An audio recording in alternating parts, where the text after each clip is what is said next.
Dialog Pro 3. Pak Teguh, selamat pagi. Selamat pagi, Mbak Hana. Selamat pagi. Baik, Pak Teguh, respon dari Pak Teguh sendiri terkait rencana pemerintah ini kembali ada babak baru penelitian situs Gunung Padang. Seperti apa responnya? Ya, jadi saya menyambut baik ya, karena ini kan sebetulnya sudah dimulai sejak katakanlah 2009, dan kemudian Perpres Presiden SBY terbit di bulan Oktober tahun 2014. Tapi kemudian memang di era pemerintahan Jokowi, penelitian di Gunung Padang ini seolah tidak diberikan tempat gitu. Saya tidak tahu. Tapi saya mau cerita begini, Mbak Ana. Iya.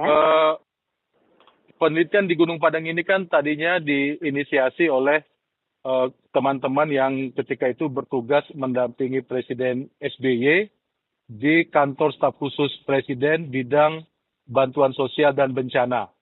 Nah, kenapa di bidang bantuan sosial dan bencana? Karena begini, teman-teman di kantor staf khusus itu, staf khususnya adalah Mas Andi Arief ya, mereka punya pandangan bahwa pertama, Indonesia ini kan satu negara yang tidur bersama bencana. Maksudnya tidur bersama bencana, di saat kita ngomong ini saja ada berapa banyak gunung berapi kita yang aktif, ya, ada berapa banyak pergerakan lempeng bumi gitu ya.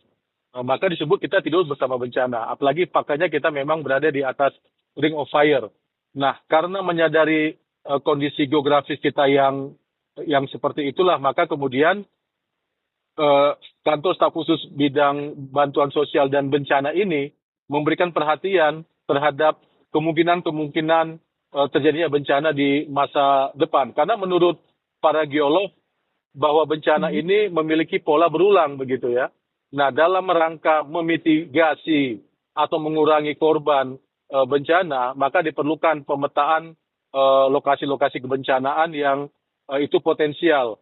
Nah, salah satunya adalah di sekitar patahan Cimandiri yang cukup panjang dari Pelabuhan Ratu, Sukabumi, terus nanti sekitar 100 km ke arah Padalarang gitu.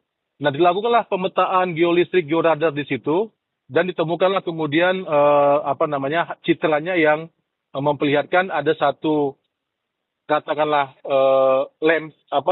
panel gitu ya, segmen yang itu tidak konsisten dengan layer ya atau lapisan-lapisan bumi kalau kita melakukan penelitian geologi gitu. Nah, keluar dugaan akhirnya bahwa itu adalah satu bangunan atau satu benda yang prosesnya itu melibatkan manusia atau man-made.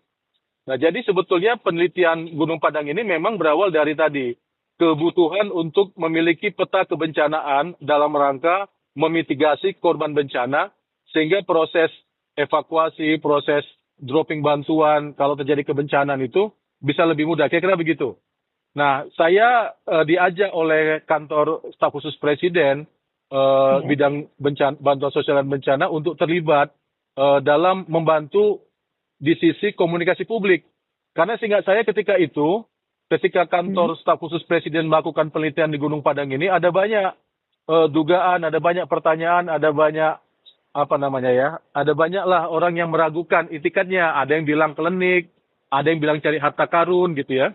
Sementara tadi maksud dari kantor staf khusus Presiden ini adalah membangun peta kebencanaan yang lebih solid gitu. Halo? Iya, halo. Ya, silakan gitu. Pak Teguh.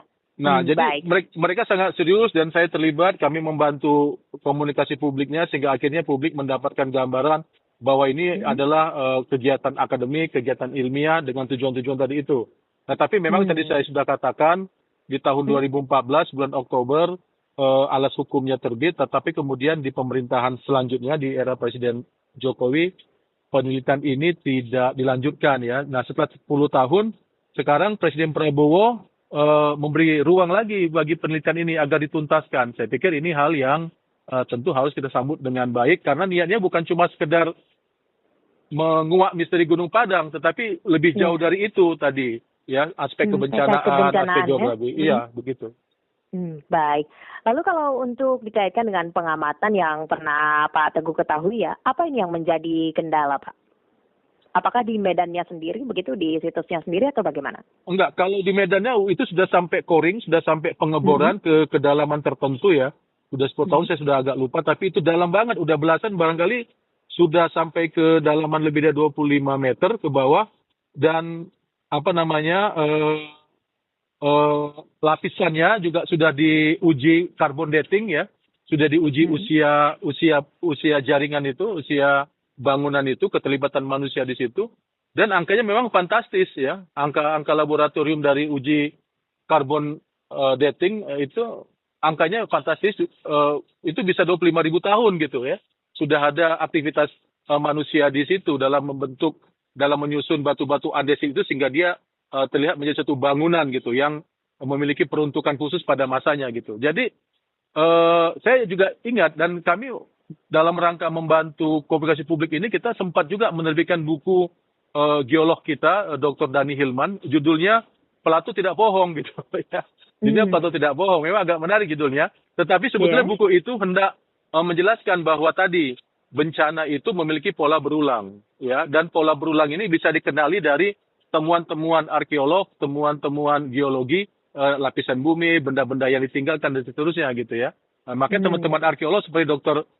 Ali Akbar terlibat, dia kan arkeolog, dia melihat bahwa ini adalah benda hasil budaya manusia gitu. Maka masuklah itu arkeologi. Kalau Dr. Dani Hilman, Dr. Andang Bahtiar, ini geolog-geolog kita dari IAGI, mereka melihat ini sebagai fenomena geologi, maka terlibatlah itu ahli-ahli geolog gitu.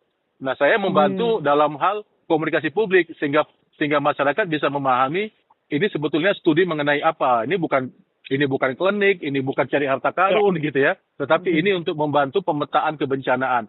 Sehingga kalau misalnya itu berhasil dilakukan secara utuh di Gunung Padang, maka pola penelitian aspek geologi negara ini bisa utuh gitu. Sehingga kita tahu mana daerah yang bisa menjadi pemukiman penduduk, mana daerah yang tidak boleh dijadikan pemukiman penduduk, mana tanah yang tidak stabil, mana tanah yang stabil.